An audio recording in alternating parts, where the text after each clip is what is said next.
Somewhere in the desert, on the other side of the world, a soldier is freezing cold. Desert nights can be Michigan winters. BDUs and blankets only block winds of realities that they are fighting wars that cannot be won, defending lives they haven't seen in months, and the lives that brought them there. As the world they knew comes down around their ears, they only hear about it.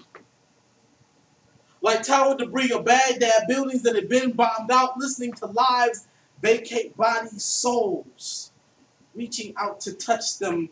They kill insurgents who are just civilians looking dangerous. Most of them just want to go home and be civilians, escaping the cold reality of war. Desert nights can be Michigan cold. Michigan economies provide no warmth for homecomers, like homecoming defeats in the rain and in cold in high school. Michigan must face facts that factories are gone. Our soldiers must face facts that fingers are conditioned to triggers only qualified to pull them or push buttons. But there are no buttons left to push when engineers or grocery store clerks, they just want to keep the heat on so their homes don't feel like deserts in the night but the Michigan cold. There is nothing left. I say bomb it all to hell as struggling economies wave white flags on Black Fridays for flat televisions displaying HD Obamas. Our hope has no audacity. Bin Laden been leading us astray. With all eyes on him, all lies fall to us. We are pawns in a war of attrition. It is cold out here in the desert. We stood for polls for change. Before it's over, any of us will stand against polls for change. We shop for clothes and they foreclose on the very things that we are defending.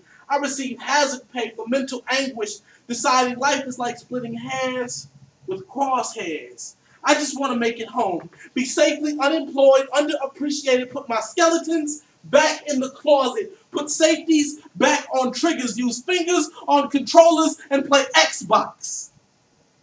I don't know which is more blissful ignorance. A civilian being unemployed, playing video games, not knowing where his next month's rent is coming from, or a soldier freezing in the desert, fighting without knowing he may not have a home to come home to. This is the duality of tragedy. The ebb and flow of fate decided the moment that we attacked ourselves and blamed someone else. The righteous are not victims when the victims are victims of themselves. The sounds of boots marching and heels on the floors of unemployment offices are very similar. So are Michigan nights and deserts after sunset.